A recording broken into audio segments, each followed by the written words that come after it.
Welcome back. This is the platform of SP smart competitive hybrid schooling system. बच्चे आज हम लोग class 12th biology का chapter 7 देख रहे हैं, ह्यूमन हेल्थ एंड डिजीज़, और इसमें एनसीईआरटी का पार्ट 4 डिस्कस करेंगे हम। ठीक है, पहले वाले पार्ट 3 में हमने stages in the life cycle of Plasmodium discuss किया था, और पार्ट 4 में हम लोग प्रोटोजोन डिजीज़ देखेंगे बच्चे, जैसे हेलमेंथीज डिजीज़ हो गई, वो हम लोग डिस्कस करेंगे। ठीक है, इसमें हम लोग हेलमेंथीज डिजीज़ डिस्कस करेंगे। ठीक है बेटा, देखो अब इसमें हमने क्या पढ़ना है बच्चे, एंटाम्यूबा हिस्टोलिटिका एक प्रोटोजोन पैरासाइट है बच्चे। क्या है? प्रोटोजोन पैरासाइट है। आप लोग यहाँ पे देख सकते हैं, ये क्या है बच्चे, एंटाम्यूबा हिस्टोलिटिका एक प्रोटोजोन पैरासाइट है बच्चे। ठीक है, कहाँ पे होगा बच्चे? लार्ज इंटेस्टाइन्स में होगा ह्यूमन की। और कौन सी डिजीज़ काज करेगा? इम्यूबेसिस डिजीज़ काज करेगा। ठीक है बच्चे, इसको हम इम्यूबिक डाइसेंट्री भी बोल सकते हैं। तो यहाँ पर एंटाम्यूबा हिस्टोलिटिका क्या है बच्चे? पैरासाइट है, प्रोटोजोन पैरासाइट है। ठीक है, जो डिजीज़ काज करता है, मतलब इसको हम बोल सकते हैं क्या बच्चे? Disease causing agent which is pathogen. और कौन सी डिजीज़? एम्यूबियासिस डिजीज़ काज करेगा। इसके सिम्टम्स क्या होते हैं बच्चे डिजीज़ के? Constipation, abdominal pain, cramps. Cramps क्या होते हैं बच्चे? जैसे सडन एक इन्वॉलेंट्री कॉन्ट्रैक्शन हो जाती है मसल में। ठीक है, तो उसको हम लोग क्या बोल सकते हैं? क्रैम्प्स बोल सकते हैं बेटा। जैसे stools with excess mucus and blood clots, stools के अंदर क्या आ जाए बच्चे? ब्लड्स आना शुरू हो जाए। ठीक है, एंटाम्यूबा हिस्टोलिटिका की इन्फेक्शन हो सकती है बच्चे। House fly act as a mechanical carrier. जैसे बच्चे ये वाला पॉइंट यहाँ पे बहुत इंपॉर्टेंट है। हम लोगों ने प्लाज्मोडियम लाइफ साइकिल में क्या पढ़ा था बच्चे? फीमेल एन्यूप्लीज जो थी वो एक्ट करती थी एज अ वेक्टर। ठीक है, और यहाँ पर हाउस फ्लाई है जो बच्चे एक्ट करती है मैकेनिकल कैरियर की तरह। ठीक है, ठीक है, and serve to transmit the parasite from faeces to infected person to the food, है ना, and food product thereby contaminated them, drinking water and food contaminated by the fecal matter were main source of infection। देखो कैसे, मानो जैसे human है, infected human है, disease कौन सी है बच्चे? इम्यूबेसिस। ठीक है, लोकेशन क्या है? लार्ज इंटेस्टाइन में होगी बच्चे। और लार्ज इंटेस्टाइन में ये जो इम्यूबेसिस डिजीज़ है, इम्यूबेसिस डिजीज़ जो है, इसका मतलब इन ह्यूमन जो इन्फेक्टेड है, तो इसके अंदर जो पैरासाइट होगा वो कौन सा होगा बच्चे? एंटाम्यूबा हिस्टोलिटिका का, लार्ज इंटेस्टाइन में। तो जैसे ही लार्ज इंटेस्टाइन से अनडाइजेस्टेड फूड ये infected person in faecal matter की फॉर्म में रिलीज़ करेगा बॉडी से, है ना, अनडाइजेस्टेड फूड को रिमूव करेगा, और उसको हम क्या बोलते हैं? Faecal matter. अब इस फिकल मैटर पे फीड कौन करने आ गई है? House fly. जैसे ये फिकल मैटर लैंड पे दिखा तो हाउस फ्लाई आके इस पे फीड कर गई। अब ये हाउस फ्लाई कौन से पैरासाइट कैरी कर रही है बच्चे? पैरासाइट कौन से कैरी कर रही है? एंटाम्यूबा हिस्टोलिटिका वाले पैरासाइट कैरी कर रही है। समझ आई बच्चे? अब ये पैरासाइट कैरी करके कहाँ ड्रॉप कर देगी? आपकी फूड पे। और फूड कैसी होगी बच्चे? कंटेमिनेटेड होगी। उसके ऊपर, फूड के ऊपर क्या आ गया? एंटाम्यूबा हिस्टोलिटिका। और जब उस फूड को ह्यूमन कंज्यूम करेगा तो उसकी बॉडी में भी डिजीज़ काज हो जाएगी। तो ये इसके फैलने का एक सोर्स है। ठीक है बच्चे, ऐसे ये डिजीज़ फैलती है। राइट, समझ में आ गया? तो ये जो आपका हाउस फ्लाई है बच्चे, ये हाउस फ्लाई जो है ये मैकेनिकल कैरियर है, वेक्टर की तरह काम करती है। ये किस किस को कंटेमिनेट कर सकती है? ड्रिंकिंग वाटर को कंटेमिनेट कर सकती है, फूड को कंटेमिनेट कर सकती है, फीकल मैटर को कंटेमिनेट कर सकती है। ये मेन सोर्स है इन्फेक्शन के। क्लियर है बच्चे? ठीक है, अब देखो, अब मैं आपको बताता हूँ नेक्स्ट जो है हमारे पास एस्कैरीज, जिसको हम हेलमेंथीज डिजीज़ कहते थे। और हमारी प्रोटोजोन डिजीज़ खत्म हो गई बच्चे। प्रोटोजोन डिजीज़ में हमने कौन कौन सी पढ़ ली बेटा? एक एम्यूबेसिस पढ़ ली बच्चे हमने, और दूसरी कौन सी पढ़ी हमने malarial disease like Plasmodium disease पढ़ ली बच्चे। ठीक है, अब हम पढ़ते हैं हेलमेंथीज डिजीज़। देखो एस्कैरिस जो है बच्चे, एस्कैरिस, इसको कॉमनली राउंड वॉर्म भी बोलते हैं, वेचेरिया, है ना, फ्लेरियल वॉर्म। तो एस्कैरिस के बारे में आप थोड़ा सा समझना पहले। देखो हमारे पास क्या है बच्चे, जैसे हेलमेंथीज है, हेलमेंथीज जो है बच्चे ये वॉर्म लाइक पैरासाइट है। हेलमेंथीज क्या है? एक वॉर्म लाइक पैरासाइट है बच्चे। ये फीड करता है लिविंग होस्ट पे। कहाँ फीड कर गया बच्चे? लिविंग होस्ट पे, जैसे हमारी बॉडी पे आ गया, किसी और पे, है ना। तो अडल्ट हेलमेंथीज जो है ये कहाँ दिखता है? जो एडल्ट हेलमेंथीज जो होता है बच्चे, ये अपनी नेक्ड आई से आप इसको देख सकते हो, है ना। तो हमने बोला बच्चे कि हेलमेंथीज की जो टाइप्स हैं बेटा, हेलमेंथीज की एक टाइप राउंड वॉर्म आ गई और दूसरी टाइप के आगे बच्चे फ्लेरियल वॉर्म। राउंड वॉर्म जिसकी राउंड बॉडी है और इंटेस्टाइन में प्रेजेंट होगा बच्चे। ठीक है, और डिजीज़ काजिंग एजेंट का क्या नाम है बच्चे? एस्कैरिस डिजीज़ काजिंग एजेंट है। तो याद रखना बच्चे, ये क्या है? ये डिजीज़ काजिंग एजेंट है, ये पैथोजेनिक एजेंट है, ठीक है। अब डिजीज़ काजिंग पैथोजन हम बोल सकते हैं। कौन सी डिजीज़ काज करता है? एस्केरियोसिस करता है। कौन सी डिजीज़ काज करेगा? एस्केरियोसिस करेगा, ठीक है बेटा, ठीक। और जो फ्लेरियल वर्म है बच्चे, ये ह्यूमन लिम्फ सिस्टम में रहता है, कहाँ पे? और इसका जो पैथोजेनिक एजेंट है ना, पैथोजेनिक एजेंट है जो बच्चे, वो क्या है? वो क्या है बच्चे? वचेरिया, वचेरिया, ठीक है। वचेरिया फ्लेरियल वर्म को ही बोला जाता है बेटा, ठीक है। और ये वचेरिया जो है डिजीज़ काजिंग एजेंट है। और कौन सी डिजीज़ काज करेगा? एलिफेंटासिस डिजीज़ काज करेगा, ठीक है बच्चे। और ये जो आपका एस्केरिस है, ये कौन सी डिजीज़ काज करेगा? एस्केरियोसिस डिजीज़ काज करेगा। तो याद रखना है, राउंड वर्म को ही हम एस्केरिसिस कहते हैं, और एस्केरिसिस पैथोजेनिक एजेंट है जो एस्केरियोसिस डिजीज़ काज करता है। फ्लेरल वर्म को हम लोग वचेरिया बोलते हैं बच्चे, और ये क्या है? वचेरिया आपका डिजीज़ काजिंग एजेंट है। और कौन सी डिजीज़ काज करता है बच्चे? एलिफेंटासिस डिजीज़ काज करता है, ठीक है बेटा। यहाँ तक आपको बहुत अच्छे से देखना। देखो, ascariasis is common round worm. Ascariasis का कॉमन नेम क्या बच्चे? Round worm. एंड विचेरिया का, wuchereria is the filarial worm. Wuchereria को क्या बोलते हैं? Filarial worm. और some of the helminths, helminths की कुछ ऐसी टाइप हैं, ठीक है, जैसे पैथोजेनिक मेन, ठीक है। तो ये मेन के लिए कैसे हो सकते हैं बच्चे? पैथोजेनिक। तो मतलब हम बोल सकते हैं ना बच्चे, डिजीज़ काजिंग एजेंट हैं ये। कौन कौन? एस्केरिस और विचेरिया, ठीक है बच्चे। कौन सी डिजीज़ काज करते हैं बच्चे? एस्केरिस इन इंटेस्टाइनल पैरासाइट काज एस्केरिसिस डिजीज़। तो ये जो एस्केरीज है, ये कौन सी? एस्केरिसिस डिजीज़ काज करेगा, जिसके सिम्टम्स क्या बच्चे?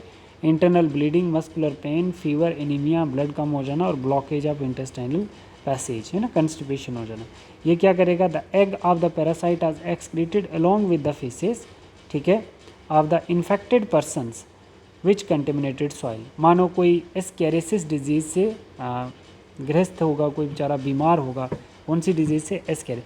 तो उस ह्यूमन का जो फिकल मैटर होगा, जो वेस्ट होगा बच्चे, है ना, तो वो वेस्ट जहाँ पर पड़ेगा, मानो किसी सॉइल पे आया तो वो सॉइल कंटेमिनेटेड हो जाएगी। कहीं वाटर में गया तो वाटर कंटेमिनेटेड हो जाएगा, प्लांट में जाएगा तो प्लांट कंटेमिनेटेड हो जाएगा। तो इसीलिए बोला जा रहा है कि कोई हेल्दी पर्सन जब एक्वायर करता है इस इन्फेक्शन को, तो वो कंटेमिनेटेड वाटर, वेजिटेबल और फ्रूट से करता है बच्चे, ठीक है। हमने क्या पढ़ा था कि एस्केरिसिस डिजीज़ काजिंग एजेंट है, इंटेस्टाइन में होगा, तो डिजीज़ काज करता है एस्केरिसिस। अब हम बोल रहे हैं कि ये जो एस्केरीज है, ये जो फीमेल होगी एस्केरीज की, ये फिकल मैटर में एग हैच कर देगी। वो फिकल मैटर जब ये इन्फेक्टेड पर्सन किसी सॉइल पे रिलीज़ करेगा, तो वो फिकल मैटर जो होगा बच्चे, वो फिकल मैटर किसी में ट्रांसमिट हो जाएगा, है ना। फिकल मैटर पे कोई चीज़ ग्रो करेगी, या तो पानी होगा तो पानी कंटेमिनेटेड हो जाएगा, वेजिटेबल कंटेमिनेटेड, या तो फ्रूट। तो इसीलिए आपको सारी चीज़ें, पानी साफ पीना चाहिए, वेजिटेबल धो के खानी चाहिए, फ्रूट्स जो होते हैं वो धो के खाने चाहिए, ठीक है बच्चे। तो एस्केरिसिस पैथोजेनिक एजेंट कौन सी डिजीज़? एस्केरिसिस करता है। तो आपको ये समझ आ गया, कंटेमिनेशन भी आपको समझ में आ गया, ठीक है बेटा, ठीक बच्चे। अब देखो, अब आपने क्या करना है, जैसे वचेरिया, वचेरिया जिसको वचेरिया बेनक्रॉफ्ट या वचेरिया मेलाई भी बोलते हैं, द फ्लेरियल वर्म्स, वचेरिया को हम फ्लेरियल वर्म्स भी बोलते हैं। ये slow developing क्रोनिंग inflammation of the organ which live many years, ठीक है। लोअर लिम्स में, लिम्फेटिक सिस्टम में क्या कर देता है बच्चे? लोअर लिम्ब में या लिम्फेटिक सिस्टम में क्या कर देगा? स्वेलिंग कर देगा, जिस डिजीज़ को हम क्या बोलते हैं? एलिफेंटेसिस, एलिफेंटेसिस या फ्लेरियासिस भी हम इसको बोलते हैं। तो इसका डिजीज़ काजिंग एजेंट कौन है? वचेरिया। वचेरिया क्या कर रहा है बच्चे? एलिफेंटासिस डिजीज़ काज कर रहा है, जो आप लोग यहाँ पर देख रहे हैं। मतलब इसने क्या कर देना बच्चे? The genital organ also affected, इसका जो जेनिटल आर्गन होगा वो भी अफेक्टेड हो जाएगा। क्यों? ऐसा क्यों होता है बच्चे? Resulting in the gross deformities, इसके अंदर जेनेटिक डिसऑर्डर भी हो जाएगा बच्चे, है ना, रिप्रोडक्टिव डिसऑर्डर भी आ जाएंगे। The pathogens are transmitted to healthy person through bite of the female mosquito vector, ठीक है। तो जो फीमेल मॉस्किटो वेक्टर है, जैसे मलेरिया काज करने के लिए फीमेल एन्यूप्लीज होती है, तो ऐसे ही यहाँ पर क्या है? फीमेल क्लक्स मॉस्किटो जो होता है वो क्या करता है बच्चे? जैसे इसको यहाँ पे कट करेगा ये, तो इधर से एलिफेंटेसिस के पैरासाइट कैरी करेगा, किसी नॉर्मल में डालेगा, तो ये कैरी करने वाली फीमेल क्लक्स ही होती है जो इन्फेक्टेड इंसान से नॉर्मल इंसान तक ये पैरासाइट ट्रांसफ़र करेगी, ठीक है बच्चे, समझ आ गया आपको ये। फिर उसके बाद हम लोग इसमें देखते हैं बच्चे, इसमें हम लोग क्या देखते हैं? Fungi. Many fungi belong to the genera Microsporum, Trichophyton and Epidermophyton. देखो, बच्चे जो डर्मोफाइट्स है, डर्मोफाइट्स क्या होता है, ग्रुप ऑफ फंजाई या group of pathogenic agents. Dermophytes क्या है, इसके अंदर पैथोजेनिक एजेंट्स का ग्रुप आता है that grows in the skin, है ना, जो स्किन के ऊपर डिजीज़ काज करते हैं पैथोजेनिक एजेंट, या काजिंग रिंग वॉर्म या रिलेटेड डिजीज़ जो भी हैं, उन पैथोजेनिक एजेंट के ग्रुप को हम डर्मेटोफाइट्स कहते हैं। तो अब मुझे बताओ इस फंगस के अंदर डिजीज़ काजिंग एजेंट कितने हम लोगों ने देख लिए, microsporum, trichophytons and epidermophytons are responsible for ring worms. ये 3 जो डिजीज़ काजिंग एजेंट है ये क्या करेंगे, रिंग वॉर्म डिजीज़ काज करें, which is the most common infectious disease in man. ठीक है बेटा, देखो जैसे हमारे पास क्या है, देखो ये तीन जो हैं, ये 3 जेनरा आपको याद रखने बच्चे। जैसे माइक्रोस्पोरम है, ये जीनस है और स्पीशीज माइक्रोस्पोरम कैनिस। अच्छा, ट्राइकोफाइटॉन जीनस है और इसकी ट्राइक्रोरूबरम स्पीशीज। और एपिडर्मोफाइटॉन ये क्या जीनस है और इसकी स्पीशीज फ्लूकोसेंस। ठीक है बेटा, तो ये 3 जीनस हैं जो क्या करते हैं, डिफरेंट फंगल इन्फेक्शन कॉज करते हैं। देखो जैसे सबसे पहले which is one of the most common, ये हमें पता है, पेरेंट्स एंड ड्राई स्किन हो जाना, स्केली लीजन, ये होता है बच्चे स्केली लीजन। ठीक है, on various part of the body such as skin, nails and scalp. ठीक है, are the main symptom of the disease, lesions are accompanied, है ना, accompanied by the intense itching. अच्छा, स्केली लीजन्स का main symptoms क्या होता है कि बहुत ज़्यादा खारिश होना, हीट एंड मॉइस्चर, है ना, जैसे ही हीट और मॉइस्चर जो होता है वो हेल्प करता है किसको, फंगाई को ग्रो करने में। जितनी ज़्यादा गर्मी होती है उतना ज़्यादा फंगल ग्रो करती है। Which make them thrive to skin fold such as those in grow in areas that, thighs के बीच में, है ना, फंगस ग्रो कर सकती है, grow in between thighs, between the toes fingers के बीच में, है ना।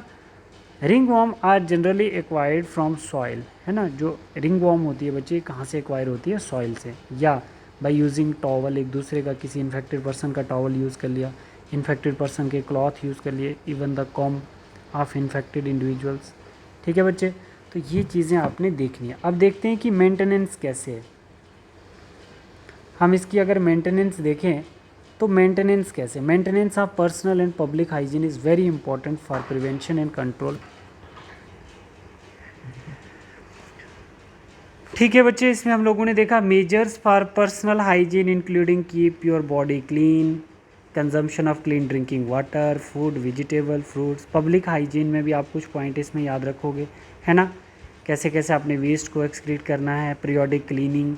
ठीक है बच्चे, तो इसमें बहुत बेसिक सी चीज़ें हैं बच्चे, पब्लिक कैटरिंग्स, है ना, typhoid, amoebiasis, ascariasis in case of airborne disease such as pneumonia, common cold, in addition to above measure. ठीक है, कुछ पॉइंट यहाँ पे आप याद रखोगे, जैसे contact with infected persons or their belonging to the avoided, है ना, इन्फेक्टेड पर्सनस को अवॉइड करना है। Such malaria and filariasis, malaria कौन काज करती है, फीमेल इनोप्लेस, फ्लेरेसिस कौन करता है, female culex, that are transmitted through insect vector. But most important measure is control by eliminate vector and their breeding place, है ना, एरेडिकेट, एलिमिनेट करना होता है रिमूव करना, मतलब ब्रीडिंग प्लेस जो है जहाँ पर एग हैच करते हैं उसको रिमूव करना है। ये पॉइंट याद रखना है यहाँ पे, ये वाला। Use of mosquito net, introducing fish like gambusia, जो लार्वा खा लेती है मॉस्किटो के, जिसकी वजह से मॉस्किटो फैल नहीं सकते। गेम्बोसिया एक फ़िश होती है, पाउंड में डाल देते हैं, वो क्या कर देती है बच्चे, लार्वा वगैरह उसके खा लेती है और फिर मॉस्किटो का नंबर नहीं बढ़ पाता है। ठीक है, स्प्रिंग ऑफ इंसेक्टिसाइड इन डिचेज, डिचेज होता है कैनाल जहाँ से वाटर कैनाल निकल के आती है, ड्रेनेज एरिया, स्वैम्प्स जहाँ पे दलदल होता है। In addition door windows provided wire mesh, है ना, जाली वाले दरवाजे, prevent the entry of mosquito, such precaution is important है ना। देखो, widespread incidence of vector borne Aedes mosquito disease like dengue and chikungunya many part of the India. ठीक, फिर उसके बाद कुछ बहुत सारी इफेक्टिव वैक्सीन्स आई हैं। ठीक है, the advancement made biological science has arm to effectively deal with the infectious disease, vaccines and immunisation programme enable to completely eradicate deadly disease like smallpox. A large number of infectious disease like polio, diphtheria, pneumonia and tetanus have been controlled to the large extent of use of vaccines. ठीक है, और फिर हमारे एग्जेलेंडर Fleming आए जिन्होंने antibiotic discover की 1928 में, और फिर उसके बाद बहुत सारी इन्फेक्शियस डिजीज़ बेस से ही ख़त्म हो गई बच्चे। ठीक है, और कुछ चीज़ें हैं जो हम चैप्टर 10 में आगे जाके डिटेल में देखेंगे। तो कल वाली क्लास में बच्चे हम लोग क्या पढ़ेंगे, कल वाली क्लास में हम लोग इम्यूनिटी पढ़ेंगे, और ये वाला पार्ट जो है हमारा यहाँ तक कंप्लीट हो गया। किसी बच्चे को अगर कोई डाउट है वो पूछ सकता है, इसको आराम से आप लोग रीड करें, कोई डाउट आता तो आप लोग मुझे पूछिए। ठीक है बेटा, thank you, God bless you all.